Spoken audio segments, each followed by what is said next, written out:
अस्सलाम वालेकुम दोस्तों, कैसे हैं आप सब। मैं ज़ुबीना फ़याज़ एक बार फिर आपके साथ मैं शुरू कर रही हूँ ये इश्क पार्ट 4। आनम साइन करो इस पर। वो आनम के सामने पेपर्स फेंकते हुए कहने लगे। मुझे नहीं करना साइन, पहले रहीम को बोले। आनम जानती थी वो किसी भी सूरत साइन नहीं करेगा। वही देकर गया है ये पेपर, ज़रा देखो, देख लो, इसके साइन भी है, कहकर वो आनम के सामने वाले सोफे पर विराजमान हो गए। आनम फटी फटी आंखों से उन्हें देखने लगी। आपने गन पॉइंट पर साइन लिए होंगे। बिल्कुल भी नहीं, इसे हाथ भी नहीं लगाया किसी उसे हाथ भी नहीं लगाया किसी ने। फिर कोई धमकी? मुझे बताइए कैसे साइन लिए आपने। आनम बहुत हो गया, अब खामोशी से साइन करो, जो पूछना है उससे पूछ लेना, एक बार मिलने आएगा। डैड, मैं मज़ीद बहस नहीं करना चाहता, ना ही कोई तमाशा चाहता हूँ। सो अब इसके साथ कोई राब्ता मत रखना, वरना अच्छा नहीं होगा, वो दरश्ती से कहने लगे। आनम आंखों में अश्क लिए पेपर्स को देखने लगी। रहीम, तुमने साइन कर दिए? वो मुंह पर हाथ रखे आंसू पीने की सही करने लगी। इसमें जाएंगे हम। दानी आहिल की लैंड क्रूज़र देखकर बोली। हाँ, क्यों? आहिल ताज्जुब से उसे देखने लगा। मुझे लगा गधा गाड़ी मंगवाओगे। अगर यही दिमाग तुम सियासत में लगाओ तो कहाँ से कहाँ पहुँच जाओ। आहिल मुस्कुरा रहा था। तुम्हारी फजूल सियासत तुम्हें ही मुबारक। अब चलोगे या किसी का इंतज़ार है? आहिल मुस्कुराता हुआ अंदर बैठ गया। इसके साथ लगे रहना था तो मुझे साथ क्यों लाए? दानी उसके हाथ से मोबाइल छीनती हुई बोली। वो 1 घंटे से खामोश बैठी थी और अब उकताकर बोल पड़ी। दानी, मुझे बू आ रही है। आहिल मुंह बनाता हुआ कहने लगा। है है ना, मुझे भी आ रही है। मोज़े बदलो अपने। दानी 2 उंगलियों से नाक दबाकर कहने लगी। आहिल ने कहकहा लगाकर इसके हाथ से मोबाइल ले लिया। बस अभी मैं अपना काम ख़त्म कर लूँ, आगे जीप में जाएंगे। मैं खुद चलाऊंगा, फिर टाइम नहीं मिलेगा। पता नहीं कौन से काम ख़त्म करने होते हैं, दानी कोफ्त से कहती बाहर देखने लगी। आहिल धीरे से मुस्कुरा रहा था। दानी, तुम अपना फ़ोन क्यों मांग रही थी? आहिल जीप चलाता हुआ कहने लगा। मुझे अपने दोस्तों के नंबर चाहिए। क्या करने हैं नंबर? सर में मारने हैं। देना पसंद करोगे? नहीं, मालूम तो हो ना, काम क्या है। तुम मुझे बता कर जाते हो कहाँ जा रहे हो, तो फिर मैं क्यों बताऊँ तुम्हें। अच्छा ठीक है, सबके मिल जाएंगे, लेकिन अरहम का नहीं। वो स्पीड बढ़ाता हुआ कहने लगा। क्यों? दानी की पेशानी पर लकीरें उभरी। मेरी मर्जी। अल्लाह करे कोई जानवर खा जाए तुम्हें, किसी का तो भला हो। पहली बीवी ऐसी देखी है जो शौहर के मरने की दुआएं करती है। मैंने भी तुम जैसा दहशतगर्द पहली बार देखा है। कहने को प्राइम मिनिस्टर हो, लेकिन मुझे तो लगता है दहशतगर्दों के साथ मिले हो। दानी उसे जांचती नज़रों से देख रही थी। तुमने बॉक्सिंग नहीं की दोबारा? आहिर सामने सड़क पर देखता हुआ कह रहा था। आसपास घने दरख्त और सुनहरा ही सुनहरा दिखाई दे रहा था। हर तरफ वीरानी सुनसानी थी। नहीं, तुम क्या चाहते हो? मेरी नाक अगर इस दिन बज गई तो अब फिर से जाकर तोड़ लूँ? वो नाक पर हाथ रखती हुई बोली। कोई बात नहीं, मैं सर्जरी करवा दूंगा। काश अपनी याददाश्त की सर्जरी करवा लो, जिसके बाद दानी ना हो। ये सर्जरी के बाद भी मुमकिन नहीं। आहिल मुस्कुराता हुआ बोला। दानी नागवारी से उसे देखती बाएं जानिब देखने लगी। Hello sir. हाँ बोलो। रफ़ीक अलर्ट हो गया। सर, आनम मैम की तलाक हो गई है। खूब हंगामा हुआ। मैंने आनम मैम को कहते सुना था कि मैं डैड से बदला लूँगी। वो आसपास देखता राजदारी से कहने लगा। वेरी गुड, बस तुम मोहतात रहना, किसी को शुबह ना हो तुम पर। जी सर, कहकर उसने फ़ोन बंद कर दिया। ज़बरदस्त। रफ़ीक मुस्कुराता हुआ आहिल का नंबर मिलाने लगा, लेकिन नॉट रीचेबल आ रहा था। सिग्नल चले गए होंगे। रफ़ीक खुद कलामी करता फ़ोन बंद करने लगा। आहिल गन पकड़े चल रहा था। दानी उसकी तकलीद कर रही थी। तुम्हारी दुम कहाँ है? दानी खुब में देखती हुई बोली। आहिल चेहरा मोड़े उसे देखने लगा। तुम गार्ड्स की बात कर रही हो? नहीं, खसरू की। गार्ड्स के सिवा कौन था हमारे साथ? दानी घूरी से नवाजती हुई बोली। वो कुछ फासले पर है, कुछ टाइम हमें अकेला भी रहना चाहिए। तुम्हारे साथ अकेले रहना तो खतरे से खाली नहीं। दानी मुंह बसोरती हुई उसके साथ आ चल रही थी। आहिल, तुम इस हिरन को मारोगे? दानी उसे निशाना बांधता देखकर बोली। जाहिर है, वो गन सेट करता हुआ बोला। तुम नहीं नहीं, तुम इस बेजुबान को नहीं मारोगे, दानी चिल्लाई। दानी, हम यहाँ लूडो खेलने नहीं आए, शिकार करने आए हैं, और यहाँ सभी बेजुबान है। आहिल पेशानी पर बल डालता हुआ बोला। हिरन रुककर आसपास देख रहा था। आहिल ने उसे निशाने पर रखा हुआ था। जो ही आहिल ने ट्रिगर दबाया, दानी ने सामने आकर गन ऊपर कर दी। दानी, तुम्हारा दिमाग खराब है क्या? अगर गलती से हुई गोली तुम्हें लग जाती तो फिर? वो चेहरे पर गुस्सा लिए बोल रहा था। इसमें इतनी हैरानी वाली क्या बात है? तुमने पहले भी तो मारी थी, एक बार फिर सही। पहले की बात और थी, तब मैंने निशाना लगाया था, और अब इत्तेफाकन तुम्हारे लग जाती। वो दानी की दाएं बाजू पकड़ता हुआ बोला। चेहरा गुस्से से सुर्ख हो रहा था। छोड़ो मुझे, दानी बाजू छुड़ाती हुई कहने लगी। शिकार नहीं करेंगे तो भूखी रहोगी क्या? आहिल गन शाने पर डालता हुआ बोला। तुम्हारे घर में तो कुछ भी दस्तयाब नहीं, ना तो हम पहले दरबार पर चले जाएंगे, लंगर नोश फरमाएंगे, फिर घर जाएंगे। हाँ हाँ हाँ, मेरा मतलब है जंगली बिल्ली, शाम तक भूखी रहोगी? वो दानी की नाक दबाता हुआ बोला। हाँ, रह लूंगी, दानी मुंह बनाती ही बोली। ठीक है, फिर चलो वॉक करते हैं। आहिल कदम उठाता हुआ बोलने लगा। दानी इसके हम कदम हो गई। तुम्हें मालूम है, तुम बहुत ही घटिया हो। दानी को मुबगी याद आ गई। कैसे? आहिल का चेहरा अभी भी झुका हुआ था। अच्छा चलो, मैं तुम्हें 3 ऑप्शन देती हूँ, तुम्हें बताना है कि तुम किस ऑप्शन में फिट आते हो। दानी कुछ सोचकर बोली। ठीक है, 2। वो जंगल के बीच में चल रहे थे। खुश्क पत्तों पर चलने से आवाज़ पैदा हो रही थी। लंबे घने दरख्त जिनके बाद सड़क दिखाई नहीं दे रही थी। तुम किस तरह के इंसान हो, सवाल ये है। और अब ऑप्शन देती हूँ। 2 ऑप्शन है। नंबर 1 घटिया। आहिल के लब मुस्कुराने लगे। नंबर 2 इंतहाई घटिया। आहिल का डिंपल भी गहरा होता जा रहा था। नंबर 3 हद से ज़्यादा घटिया। आहिल खुलकर हंस दिया। इसमें कोई भी ऑप्शन दुरुस्त नहीं मैडम, एक का तो इंतखाब करना पड़ेगा। दानी घूर कर बोली। जो तुम्हें ज़्यादा पसंद हो वही कर लो। मतलब तीनों। दानी एब्रोज खाकर बोली। सही है, तीनों। आहिल महफूज होता हुआ कहने लगा। चलो एक और सवाल, इस बार ऑप्शंस के साथ इंसाफ करना। वो दानी को घूरता हुआ बोला। इंसानों के को इंसाफ मिले ना, तुम ऑप्शंस की बात करते हो। दानी इसकी बात हवा में उड़ाती हुई बोलने लगी। अच्छा चलो, आहिल सड़क पर आता हुआ कह रहा था। तुम मुझे फिर से गोली मार सकते हो। ऑप्शन है। नंबर 1 हाँ, नंबर 2 जी हाँ, नंबर 3 जी जी बिल्कुल हाँ। बहुत चालाक हो, तुम जैसे शातिर इंसान के साथ चालाक बनना पड़ता है। अब बताओ, इसका जवाब मैं नहीं दूंगा। वो चेहरा झुकाता हुआ बोला। मतलब तुम फिर से गोली मारना चाहते हो? छी छी छी। दानी नफ़ी में सर हिलाती हुई बोली। कल मैं यूनी भी जाऊंगी। अच्छा ठीक है, चली जाना। है आहिल, तुम्हारे अंदर किसी और की रूह तो नहीं आ गई? दानी आंखें खोले उसे देख रही थी। नहीं, बिल्कुल भी नहीं, वो मुस्कुराता हुआ बोला। चेहरा अब भी झुका रखा था। और घर भी जाऊंगी। वो दोनों जीप के पास आ चुके थे। इतनी रियायत नहीं दे सकता मैं तुम्हें। कौन सा सामान खरीद रही हो मैं तुमसे जो रियायत दे रहे हो मुझे? वो आगे होती हुई घूर कर कहने लगी।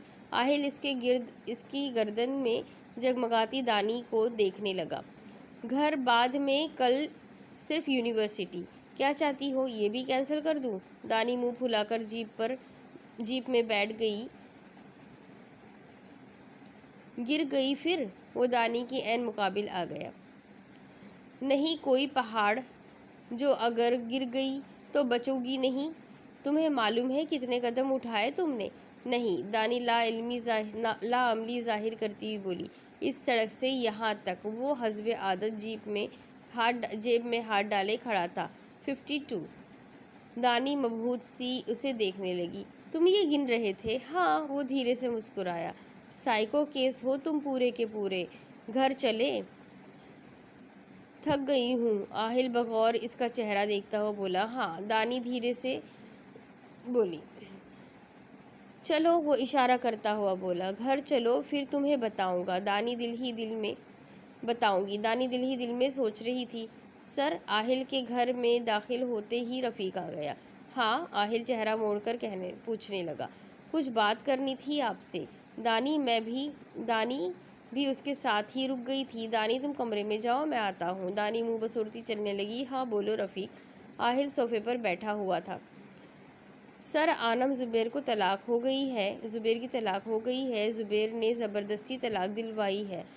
आहा, अमेजिंग। दुश्मन का दुश्मन दोस्त। आहिल का चेहरा खिल उठा। रफ़ीक, अब वक्त ज़ाया किए बिना मेरी मीटिंग रखो आनम के साथ। अब अगला दाव खेलने की बारी है। दानी से उसे इतना धचका नहीं लगा जितना इस बार लगेगा। बहुत मज़ा आएगा जुबैर को इस हाल में देखने का। आहिल मुस्कुरा रहा था। जी सर, मैं कोशिश करता हूँ, 1-2 दिन तक आपकी मुलाकात करवा दूंगा। रफ़ीक मुस्कुराता हुआ बोला। और सर, मैं सोच रहा था एक जलसा मुनक्किद कर ले। अब नहीं, अभी कुछ दिन रुक जाओ, मैं ज़रा दानी की तरफ से मुतमईन हो जाऊँ, फिर जलसे की जानिब मुतवज्जा होंगे।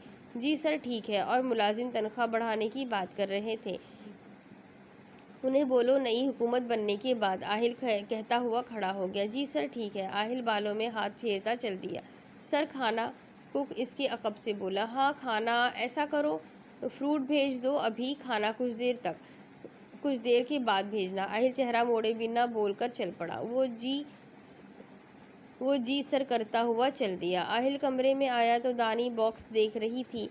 ये तुमने मंगवाई है? दानी चेहरा उठाकर बोली। हाँ, अब बुक्स के बगैर तो तुम पढ़ नहीं सकती। आहिल कपड़े लेकर निकल आया। आहिल, आज तो तुम नहीं बचते मेरे हाथ से। दानी छुरी देखती हुई कहने लगी। तुमने मेरी मुर्गी को मारा था ना, पहले मुझे गोली मारी। तुम्हारी तरफ तो बहुत हिसाब है मेरे। वो आंखों में नमी लिए बोली। हाय, मेरी मुर्गी कितनी क्यूट थी, वाइट मुलायम मुलायम बालों वाली। इस जाहिल हयात ने तुम्हारे साथ अच्छा नहीं किया, लेकिन मैं मारूंगी कैसे? कभी किसी को मारा भी नहीं। दानी छुरी को देखती हुई बोली। दानी छुरी उठाकर वॉशरूम के दरवाजे के बाहर खड़ी हो गई। दानी के हाथ कपकपा रहे थे, लेकिन कहीं मेरे ही ना लग जाए, वो खौफजदा हो रही थी। आहिल जैसे ही बाहर निकला, उसका फ़ोन नीचे गिर गया। दानी ने चाकू मारा, लेकिन आहिल नीचे झुक गया था। आहिल चेहरा उठाए दानी को देखने लगा। तुम यहाँ? दानी के हाथ में चाकू देखकर वो खामोश हो गया। आहिल ने पलक झपकते दानी के हाथ से चाकू छीन लिया। दानी, ये बच्चों के इस्तेमाल की चीज़ें नहीं, जिस चीज़ को इस्तेमाल करना ना आता हो उसे पकड़ते नहीं है, वो खुफगी से बोला। दानी कुलिस कर वापस सोफे पर बैठ गई।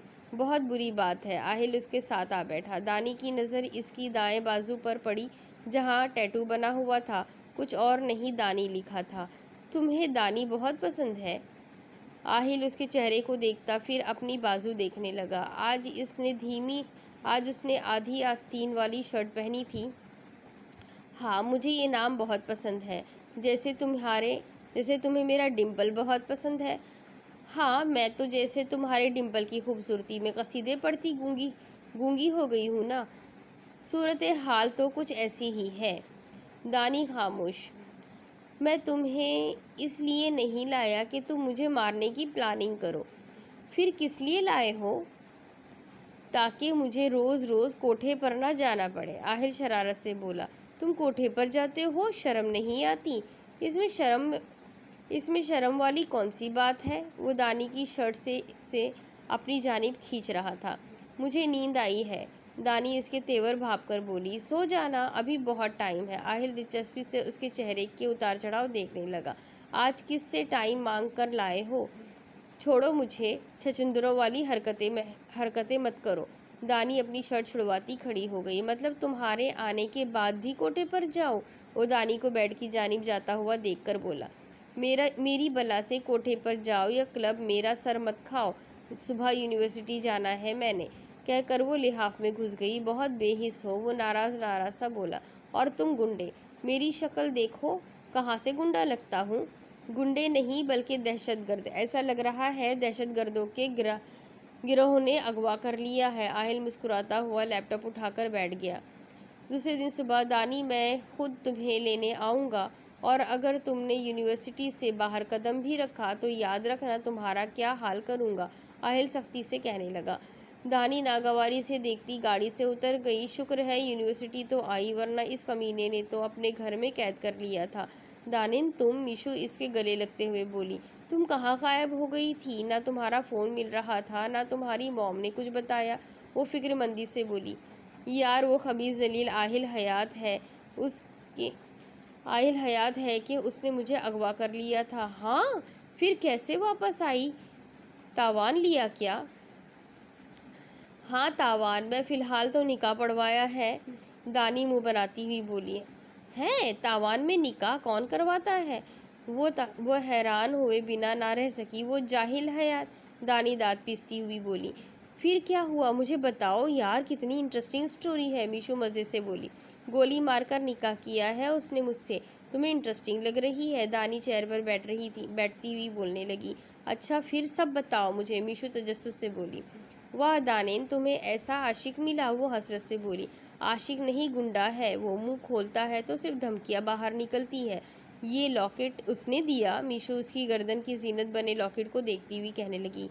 हाँ दानी, मीशू ने जेरे लब दोहराया।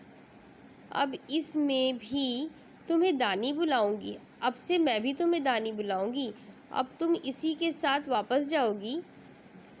मेरा दिमाग ख़राब नहीं हुआ जो उसके पास वापस जाओ। फिर ये कि मुझे फ़ोन दो, डैड को बोलूँ मुझे लेने आए। तुम्हें क्या लगता है उसने कोई इंतज़ाम नहीं किया होगा? अकबी गेट पर पूरा दिन ड्यूटी है तुम्हारी, 1 मिनट भी नहीं हटना तुमने वहाँ से, समझ रहे हो ना? आहिल ऊंची आवाज़ में बोला। जी सर। और तुम अकेले आगे वाले गेट के सामने, और हाँ, अपना हुलिया बदलो, आम लोगों जैसे कपड़े पहनो। अगर दानी यूनिवर्सिटी से बाहर निकली तो तुम सबकी खैर नहीं। आहिल सख्ती से बोला। जी सर, आपको शिकायत नहीं मिलेगी। जाओ अब जल्दी। आहिल कहकर गाड़ी में बैठ गया। क्या होगा लेकिन मैं जानती हूँ, वो भी गेट पर गार्ड्स को तैनात करेगा। आगे भी शायद करे, लेकिन दूसरे गेट पर ज़्यादा सख्त होगी। मैं आगे वाले गेट से जाऊंगी, इसने सोचा होगा। दानी अगले गेट से जाने की हिमाकत नहीं करेगी, लेकिन मैं उसी से जाऊंगी, और ऐसे नहीं जाऊंगी। दानी इसे लायहा अमल बताती हुई देखने लगी। फिर क्या? किसी से बुर्का लेकर दो मुझे, ताकि कोई खड़ा हो मुझे देख ना सके। दानी प्लान तो सही है, लेकिन अगर तुम फंस गई फिर क्या? गोली नहीं मारेगा, मैं जानती हूँ। क्यों? उसने पहले भी तो मारी, अब नहीं मारेगा? दानी बहुत एतमाद से बोली। अच्छा फिर ये लो फ़ोन। मीशू उसे अपना फ़ोन थमाते हुए कहने लगी। हाय दानैन, अरहम दूर से आता दिखाई दे रहा था। मुतवस्तित कदामत, गंदमी रंग, भूरे बाल, वो नॉर्मल सी शक्ल का मालिक था। कैसे हो अरहम? दानी उसे देखती हुई बोली। मैं तो बिल्कुल ठीक हूँ, लेकिन तुम कहाँ गायब थी? पहले आते तो तुम भी सुन लेते, अब मीशू से सुन लेना पूरी कहानी। मैं कॉल करके आई। दानी साइड पर हो गई। अरहम आईब्रो उचकाकर मीशू को देखने लगा। मैं बाद में बताऊंगी। डैड अभी आए, इसका कोई भरोसा नहीं, किसी भी वक्त टपक सकता है। अच्छा, मैं गाड़ी भिजवा देता हूँ। अगर खुद आया तो इसके लोग चौकन्ना हो जाएंगे। ठीक है, जल्दी भेजें। दानी उकता कर बोली। आप लोगों की सियासत में मुसीबत मुझ पर आ पड़ी है। दानी कोफ से बोलने लगी। मीशू, मुझे अब बुर्का ला कर दो जल्दी, 1 मिनट। वो जो इस्लामियात वाली प्रोफेसर है उनसे ले आओ। मेरे पास पैसे नहीं है, वरना दे देती। तुम फिक्र मत करो, मैं दे दूंगी, बल्कि उन्हें नया मंगवा दूंगी। ड्राइवर लेने आएगा तो ले आएगा, मैं घर फ़ोन कर दूंगी। कहती हुई वो निकल गई। दाने ने स्पीच कंपटीशन, अरहम इसे देखता हुआ बोला। आई रिमेंबर, और हमेशा की तरह मैं ही विनर होंगी। दानी तफाखुर से बोली। ग्रेट, तुम आ गई हो तो मैं सोच रहा था बाहर चले कहीं। फिलहाल मैं कहीं नहीं जा सकती जब तक सब कुछ ठीक नहीं हो जाता। क्या मतलब? वो उलझकर दानी को देखने लगा। मीशू समझा देगी तुम्हें। दानी, सब सेट है ना? मीशू घबरा कर बोली। हाँ, डैड ने सब सेट कर लिया होगा, तुम फिक्र मत करो। दानी नकाब करती हुई कहने लगी। मीशू, मेरी हेल्प करो, समझ नहीं आ रहा कैसे करूँ। दानी स्कार्फ के साथ उलझ रही थी। आता तो मुझे भी नहीं है, लेकिन थोड़ा बहुत कोशिश करती हूँ, मीशू कहती हुई उसकी मदद करने लगी। दानी गेट पर आई तो सामने मेहरान खड़ी दिखाई दी। वो नॉर्मल अंदाज में चलती हुई गाड़ी में आ बैठी। गार्ड्स ने उसे देखा लेकिन पहचान नहीं सका। फिर गाड़ी देखकर वो समझा कि यूनिवर्सिटी की कोई और लड़की होगी। जैसे ही ड्राइवर घर की जानिब चल दिया, दानी सांस खारिज करती मुस्कुराने लगी। आह, शुक्र है, इस आहिल से तो जान छूटी। दानी मसरूर सी हो गई। नकाब नहीं हटाती अभी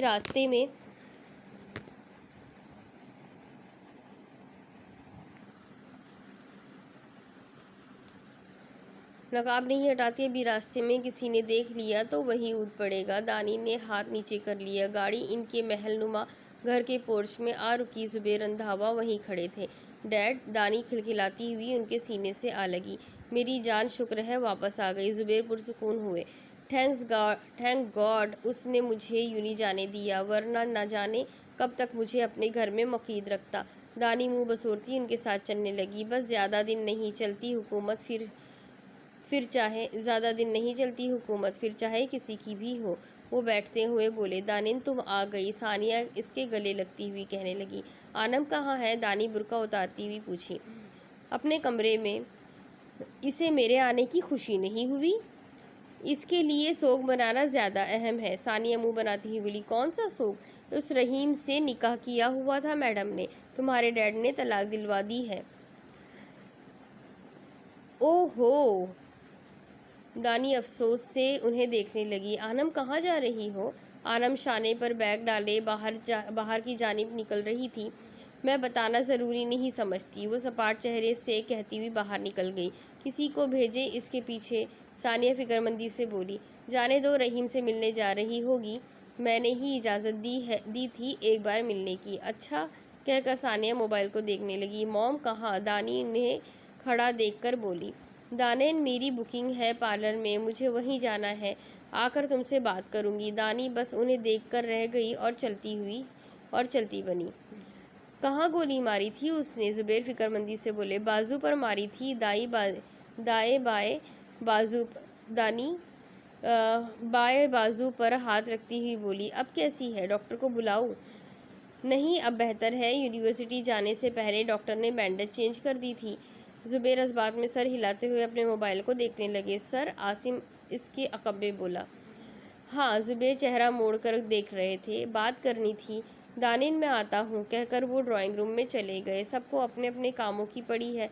मैं इतने दिन से जलील के पास रही, किसी को परवाह ही नहीं। दानी अफसोस से कहती अपने कमरे की जानिब चल दी।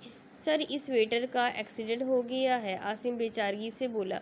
जुबैर मुस्कुराने लगे। बहुत खूब, दानिन भी वापस आ गई है, चीज़ें फिर से ट्रैक पर आ गई है। तुम ऐसा करो, अब इलेक्शन की तैयारी करो। इसी हफ्ते एक जलसा होना चाहिए। वो आहिल हयात अभी अपने कामों में मसरूफ़ है, फिर उसके बाद वो दूसरा काम करेगा। वो तमानियत से बोले। ठीक है सर, फिर मैं इंतज़ामात करता हूँ। वो सर हिलाता बाहर निकल आया। तुमने मुझे क्यों बुलाया है? आनम नागवारी से बोली। आहिल टांग पे टांग चढ़ाए ब्लू 4 पीस पहने तफाखुर से बैठा था, गर्दन तनी हुई थी। बहुत अफसोस हुआ तुम्हारी तलाक का सुनकर। आनम ने बेचैनी से पहलू बदला। तुम्हें कैसे इल्म हुआ? ओह, आहिल हयात को इल्म हो जाता है, इस बात को मत सोचो। कैसे? फिर क्यों बुलाया है मुझे? तुम्हारे बाप ने बहुत गलत किया तुम्हारे साथ, मुझे बहुत अफसोस है। खैर, मैं तुम्हें रहीम से मिलवा तो नहीं सकता, हाँ, लेकिन बदला लेने में मदद कर सकता हूँ। आनम ऐब्रो उचकाकर उसे देखने लगी। तुम मेरा बदला क्यों लोगे? बदले में क्या चाहिए तुम्हें? नहीं, मुझे कुछ भी नहीं चाहिए, बस कुछ पुराने हिसाब चुकता करने हैं तुम्हारे बाप से। और अगर मैंने जाकर डैड को सब बता दिया तो तुम नहीं बताओगी एक ऐसे बाप को जिसे सिर्फ अपनी एक ही बेटी से प्यार है। आहिल जख्मों पर नमक छिड़कने लगा। उस बेटी से जो दूसरी बेटी से ज़्यादा खूबसूरत है। वो पेदर पे वार कर रहा था। आनम ज़ख्मी नज़रों से उसे देख रही थी। क्या करोगे तुम? वो मफाहमत पर उतर आई। गुड, करना ये है कि तुम्हारे बाप की ऑयल रिफाइनरी में बस आग लगानी है। बस। आनम की आंखें फैल गई। हाँ, ऐसे ही लिया जाता है बदला। उस इंसान की सबसे अजीज चीज़ को तबाह कर दो और तुम्हारे बाप के लिए पैसे से अहम कुछ भी नहीं। अब दानी को मार नहीं सकते हम, इसलिए ऑयल रिफाइनरी से काम चलाना पड़ेगा। वैसे भी कसूर तुम्हारे बाप का है, दानी का नहीं, वो समझाता हुआ बोला। और आग कैसे लगेगी? तुम लगाओगी। मैं कैसे? तुम्हें बस वहाँ जाकर सेटलमेंट करनी है किसी एक मुलाजिम के साथ और काम हो जाएगा। लेकिन इसमें मेरा भी नुकसान है। हाँ, माली मदद मैं तुम्हारी कर दूंगा। जब जितने पैसे बोलोगी मिल जाएंगे। अगर चाहो तो एग्रीमेंट कर लो। आहिल हयात अपनी ज़बान से नहीं पलटता। कब करना है? मेरी तरफ से आज ही चली जाओ रिफाइजी चक्कर लगाने। ठीक है, अपना नंबर दे दो, मैं तुम्हें आगाह कर दूंगी। मेरा नंबर तुम्हें रफ़ीक दे देगा। वो मुस्कुराता हुआ खड़ा हो गया। आना मुसाफिहा करती चली गई। सर, एक बुरी खबर है, रफ़ीक अंदर आकर बोला। डोंट टेल मी कि दानी चली गई। आहिल इसकी घबराहट देखकर बोला। जी सर, वो मायूसी से बोला। लानत हो तुम सब पर। वो लड़की चकमा देकर चली गई। सो रहे थे क्या सबके सब? आहिल रफ़ीक पर दहाड़ा। सर, मैंने मालूम किया है, लेकिन बकौल उनके दानी मैम बाहर निकली ही नहीं। फिर नहीं बाहर नहीं निकली तो क्या आसमान खा गया उसे? और तुम्हें कैसे मालूम हुआ फिर? आहिल की पेशानी पर लकीरें उभर आई। सर, आसिम का फ़ोन आया था। वो सर झुकाए बोला। सारे के सारे फजूल है, सबको निकाल दो। उन्हें पैसे मैं गप्पे हाँकने के देता हूँ। आहिल का गुस्सा बढ़ता जा रहा था। सर, अब क्या करना है? आहिल 2 उंगलियों से पेशानी मसलता टहलने लगा। अभी रहने दो इसे अपने बाप के घर 2 दिन, खुश हो जाए फिर मैं खुद देखता हूँ। वो कहता हुआ बाहर आ गया। मैम, आपके मेहमान आए हैं। मुलाजिम नॉक करके बोला। कौन से मेहमान? सानिया की पेशानी पर लकीरें उभरी। मैम, आपकी छोटी बहन और उनकी फैमिली।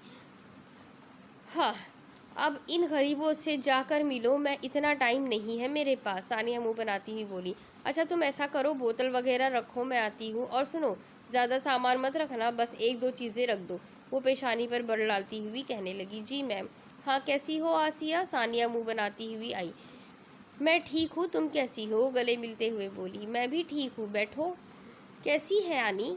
आनम खुशदिली से बोलती इनके पहलू में बैठ गई। बच्चों, हाथ नहीं लगाना उसे, वो गुलदान देख रहे थे। बहुत महंगा है, टूट जाएगा। यहाँ आ जाओ, सानिया नागवारी से कहने लगी। जुबैर भाई ने बुलाया था। नहीं, उन्हें कोई काम था इनके बाबा से। वो सानिया को देखती हुई बोली, जो जबरन मुस्कुरा रही थी। सानिया कहकर मोबाइल में मसरूफ़ हो गई। हाय सानिया, एक मॉडर्न सी खातून मुस्कुराती हुई अंदर आई। सानिया उठकर उसके गले लगी। खड़े खड़े मुंह क्या देख रहे हो? जाकर कुछ लाओ। सानिया मुलाजिम को घूरती हुई बोली। देखते ही देखते कुछ ही देर में टेबल मुख्तलिफ अनवा के लवाजमात से भर गया। बैठो ना, कितने दिनों बाद आई हो? सानिया शिकवा कना नज़रों से देखती हुई बोली। आसिया अफसोस से बहन को देखने लगी। वो जो महीनों बाद आई थी, इससे बात करने को एक लफ्ज़ तक नहीं था, और जो दिनों बाद मिल रही थी, इसके साथ खुशगप्पियों में मसरूफ़ हो गई। मामा, आप क्यों हमें ले आती है यहाँ? बच्चों, मैंने बुलाया है आपको, आनम मुस्कुराती हुई बोली। 15 साला सिमरीन मुस्कुराने लगी। आसिया इसके बोलने पर घूरने लगी। मैंने सोचा आप लोग कब से नहीं आए, न्यू ईयर पार्टी पर भी नहीं आए थे। आनम आसिया को देखती हुई बोली। हमें तो इनविटेशन ही नहीं मिला था। आसिया हैरत से बोली। मॉम, आनम ने बातें करती सानिया को टोका। आपने आनी को इनविटेशन नहीं दिया था क्या? वो हैरत से बोली। ओह, मैं भूल गई थी, I am so sorry. Sania अफसोस से बोली। तुम्हारा नंबर भी डिलीट हो गया था मुझसे आसिया, इसीलिए याद नहीं रहा। कोई बात नहीं, आसिया मुस्कुराती हुई कहने लगी। मामा, घर कब जाना है? 6 साला बच्ची इनका पल्लू खींच रही थी। समरीन, आप दोनों को गार्डन में ले जाओ, खेलो वहाँ पर। आनम ने मदाखलत की। समरीन सर हिलाती दोनों को ले गई। हाँ, तुमने देखा था, इसका ड्रेस बिल्कुल ही बेकार था और कह रही थी दुबई से लिया है। झूठ बोल रही थी, साफ पता चल रहा था। सानिया पेशानी पर बल डाले बोल रही थी। आनी, अंकल की जॉब सेट हो गई? आनम ने फिक्रमंदी से पूछा। नहीं, वैसे ही है, लेकिन शुक्र है अल्लाह का, घर का सिस्टम चलता जा रहा है। और वो एक साबिर खातून थी। मैंने डैड को बोला था, लेकिन वो कहते हैं अगर अब हमारी हुकूमत आ गई तो फिर कोई बात नहीं। तुमने कहा इतना ही इतना ही बहुत है, वो मशकूर थी। दानी कहाँ है? वो सो रही है कमरे में। दानी जमाई रोकती लैपटॉप खोलकर बैठ गई। वो न्यूज़ फीड चेक कर रही थी फिर जब आहिल की कॉल आने लगी। ऐसे मौत के फरिश्ते की मानंद नाजिल होता है। दानी कॉल कट करती ही बोली, दानी पिक अप द कॉल और आई विल। उसने जुमला अधूरा छोड़कर भेज दिया। बस धमकियों के सिवा कुछ नहीं आता इसे, दानी कोफ से बोली। दानी ने ना चाहते हुए भी फ़ोन उठा लिया। क्या मुसीबत है तुम्हें? आहिल के लबों पर मुस्कुराहट आ गई। बहुत स्मार्ट हो, मुझे धोखा देकर चली गई। हाँ तो मैंने जाना नहीं था तुम्हारे साथ ही रहती क्या? निकाह इसलिए तो किया था ना कि मेरे साथ रहो। तो अब तलाक दे दो क्योंकि मैं तुम्हारे साथ नहीं रहना चाहती। दानी डियर, तुम भूल रही हो, एग्रीमेंट हुआ था हमारा। मैं जब चाहूँ तुम्हें उठाकर ले जा सकता हूँ। दुनिया की कोई अदालत मुझे नहीं रोक सकती। जाहिल इंसान, जो करना है कर लो, मुझे क्या। अच्छा चलो, मैंने समझ लिया कि तुम मायके गई हो। अब रात को रेस्टोरेंट आ जाना। कौन से रेस्टोरेंट और क्यों? मैंने तुमसे कहा था जब कहूँगा तुम आओगी। तुम्हारे बाप की मुलाजिम नहीं हूँ मैं। फिर तुम मुझे मजबूर कर रही हो मैं ज़बरदस्ती करूँ? मैंने क्या तुम्हारे पाँव पकड़े हैं कि मुझे आकर ले जाओ जो तुम मजबूर हो रहे हो? एक दिन ऐसा भी होगा। बिल्ली के ख्वाब में चीचड़े। हा हा हा। और तुम्हारे ख्वाब में तुम्हारा सर। मतलब मैं ही हूँ। गुड। हूँ ना? होना भी ऐसा ही चाहिए। तुम्हें टेक्स्ट कर दूंगा कब कहाँ आना है, ठीक है? तुम पिक करने आओगे? इतना फारिग नहीं हूँ मैं तुम्हें पिक करने आओ, खुद आ जाना ड्राइवर के साथ। हो गई तुम्हारी बकवास। आहिल का डिम्पल गहरा हुआ। हाँ अब तुम कर लो। मिस कर रही हो मुझे? आहिल चंद पल खामोशी के बाद बोला। पत्थर नहीं पड़े मेरे दिमाग पर जो तुम जैसे जंगली को मिस करूँगी। वेल, टाइम पर पहुँच जाना। इंतज़ार से सख्त कोफ्त है मुझे। बाद में नतीजे की जिम्मेदार तुम खुद बनोगी। हर चीज़ की जिम्मेदार मैं ही हूँ। इस मुल्क में जितने गलत काम हो रहे हैं सबकी जिम्मेदार भी दानी है। तुम तो खुद के भी जिम्मेदार नहीं हो ना? दानी कुलस कर बोली। ठीक है जंगली बिल्ली, रात में मिलते हैं। तुमसे मिलने के लिए तो जहन्नम में आना पड़ेगा क्योंकि वही बेस्ट जगह है तुम्हारे लिए। आहिल ने मुस्कुराते हुए फ़ोन बंद कर दिया। पता नहीं क्या समझता है खुद को। बिखरे बालों को कैचर में कैद करके बालकनी में निकल आई। सूरज ढल रहा था। दानी इस ढलते सूरज को देखने लगी। उफ, रात होगी फिर उस जाहिल हयात को झेलना पड़ेगा। दानी सोचती हुई वार्डरोब खोल कर खड़ी हो गई। क्या पहनूं? वो मुंह पर उंगली रखे हाथ सोच रही थी। दानी की नज़र लॉकेट पर पड़ी। कमीने ने मेरे नाम का टैटू बना रखा है। पता नहीं कैसे मेरी जान छूटेगी इस जाहिल से। न जाने कहाँ से मेरे पीछे लग गया। दानी ड्रेस निकालती हुई बड़बड़ा रही थी। यहाँ होता ना तो सब सुन चुका होता। दानी लाशऊरी तौर पर इसके मुतालिक सोच रही थी। मध्यम रोशनियों में आहिल एक टेबल पर बैठा घड़ी देख रहा था। ये लड़की हमेशा वही करती है जिस काम से मना करो। इसी असना में दानी आती हुई दिखाई दी। रेड कलर की शर्ट पहने, साथ में वाइट जीन्स, सियाह सिल्की बाल आधे कैचर में मकीद थे। पिंक कलर की लिपस्टिक इसके उसे जाजिब नज़र बना रही थी। आहिल उसे देखकर मुस्कुराने लगा। दानी इसके सामने वाली चेयर खींचकर बैठ गई। लड़की आती है तो बंदा उठकर बिठाता है इसे, लेकिन मजाल है जो अखलाकियात से तुम्हारा दूर दूर तक कोई नाता हो। दानी बैठती ही शुरू हो गई। तुम्हारा खासा करीबी ताल्लुक़ है इसलिए मुझे ज़रूरत नहीं। वो मुस्कुराया तो गाल का डिम्पल नुमाया होने लगा। क्यों बुलाया है मुझे? डिनर करने के लिए। वो कोहनियाँ टेबल पर रखे बाहम हाथों को मिलाता हुआ बोला। क्यों, मैं तुम्हें लुक़मे देती हूँ? कुछ ऐसा ही समझ लो। वेटर खाना सर्व करो। यहाँ से तुम मेरे साथ जाओगी। मैं नहीं जा रही तुम्हारे साथ। तुम मुझे गुस्सा दिलाती हो। आहिल मुट्ठियाँ भींचकर बोला। तो मैं क्या करूँ? मेरे साथ चलो चुप करके। एक ही बार मुंह पर एल्फी ना लगा लूँ मैं जो बार बार बोलते हो खामोश होने का। नहीं, फिर तुम मुझसे अपनी मोहब्बत का इजहार कैसे करोगी? अच्छा मजाक करते हो। और हाँ, मुझे बताओ, यहाँ पब्लिक प्लेस में भी तुम मुझ पर गन रखोगे क्या, साथ ले जाने के लिए? दानी आंखें छोटी किए उसे देखने लगी। एक मिनट जंगली बिल्ली। आहिल फ़ोन कान से लगाता साइड पर आ गया। क्या हुआ रफ़ीक? सर, आग लग चुकी है और तकरीबन हर चीज़ को अपनी लपेट में ले लिया है। बहुत मुश्किल है कोई एक चीज़ भी बच जाए। बहुत खूब, आहिल मुस्कुराता हुआ बोला। लेकिन अब दानी को वापस लाजमी लाना पड़ेगा, आहिल फिक्रमंदी से बोला। सर आप उन्हें अपने साथ ले आए। नहीं रफ़ीक, यहाँ ज़बरदस्ती नहीं कर सकता, आहिल पेशानी मसलता हुआ बोला। फिर सर क्या हुक्म है? ऐसा करो अभी जाने दो इसे, कल सुबह की प्लानिंग कर लो, यूनिवर्सिटी से सब कुछ सेट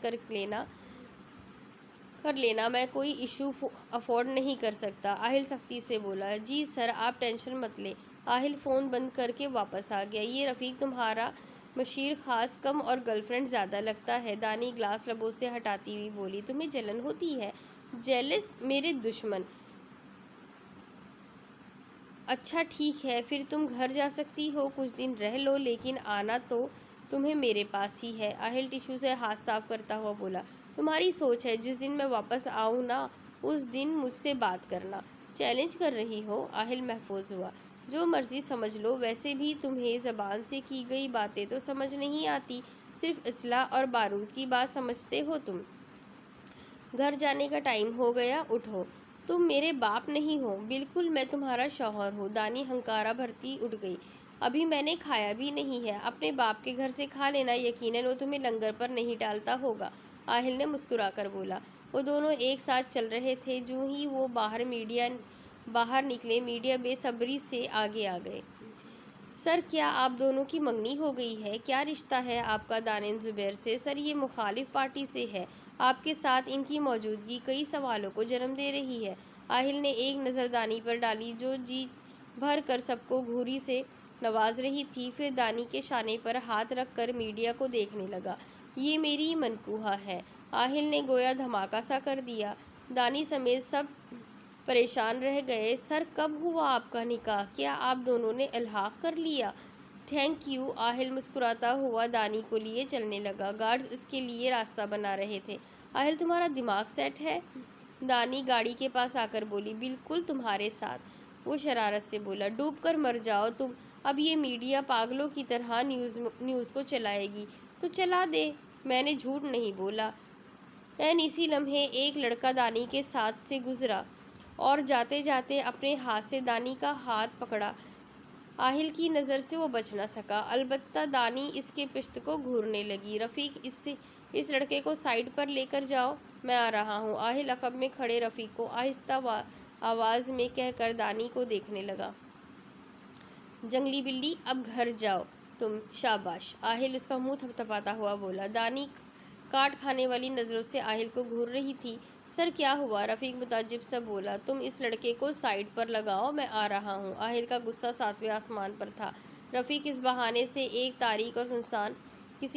उसे एक तारीख और सुनसान गली में ले आया। मैं पिछले हफ्ते मिला था तुमसे, याद है? रफ़ीक झूठ बोलकर इसे रोकना चाह रहा था। नहीं, मुझे याद नहीं कि आप मुझसे कभी मिले होंगे, वो आंखों में हैरत लिए बोला। आहिल तनफन करता वहां आया, मुट्ठियां सख्ती से बंद कर रखी थी, गर्दन की रगें तनी हुई थी और आंखों में लहू दौड़ रहा था। आहिल ने गार्ड को इशारा किया। गार्ड ने इस लड़के की आंखों पर पट्टी बांध दी। आहिल इसके सामने आया और वही हाथ पकड़ा जिससे दानी का हाथ पकड़ा था। आहिल ने जोर से हाथ नीचे किया और हड्डी टूटने की आवाज़ बरामद हुई। आह आह, कौन हो तुम? आह, वो कर्रा रहा था। दोबारा ये दानी को हाथ लगाने का सोचेगा भी नहीं। आहिल रफ़ीक को देखता हुआ बोलकर चल दिया। गाड़ियाँ गली के दहाने पर थी। आहिल गार्ड्स के पीछे चलता बैठ गया, साथ ही रफ़ीक भी भागकर इनके साथ आ बैठा। वो लड़का दूसरे हाथ से पट्टी हटाए हक्का बक्का सा आसपास देखने लगा, लेकिन कोई दिखाई ना दिया। चेहरे पर तकलीफ़ के आसार थे। आहिल का चेहरा अभी तक सुर्ख था। रफ़ीक, मुझे इस बात से कोई मसला नहीं कि वो गार्ड्स के होते हुए वहाँ से कैसे गुज़रा। वो दानी को जानबूझकर छूकर गुज़रा और ये मैं कभी माफ़ नहीं कर सकता। Sorry sir, next time security tight रखूँगा और गार्ड्स भी चेंज करूँगा। ये काम सही नहीं कर रहे, जो मर्ज़ी करो, लेकिन कल सुबह कोई शिकायत ना मिले मुझे, क्योंकि अब असल खेल शुरू हो रहा है। आहिल ज़ुबैर के मुतालिक सोचता हुआ बोला। ज़ुबैर सर थामे बैठे हुए थे। क्या हुआ आपको? सानिया फिक्रमंदी से पूछने लगी। सब कुछ तबाह हो गया, पूरी फैक्ट्री में आग लग गई, एक एक चीज़ ख़त्म हो गई। वो टूटे हुए लहजे में बोले, फिक्र ना करें, फिर सेट कर लेना, तुम्हारा दिमाग दुरुस्त है, फिर से सेट करने में करोड़ों रुपए लगेंगे। सारा जमा किया पैसा अब उधर लगाना पड़ेगा। बैठे बिठाए मुसीबत पड़ गई, वो कोफ से बोले। सानिया अफसोस करती बैठ गई। अब इसके आगे क्या होना है? आहिल हयात ने उसकी फैक्ट्री में भी आग लगवा दी। आहिल को ऐसा किस बात का बदला लेना है? ये जानने के लिए मेरे साथ बने रहे। चैनल को सब्सक्राइब कर लीजिए, बेल आइकन को ज़रूर दबाइए। अगली किस्त में फिर मिलेंगे। अल्लाह हाफिज़। अस्सलाम वालेकुम दोस्तों, कैसे हैं आप?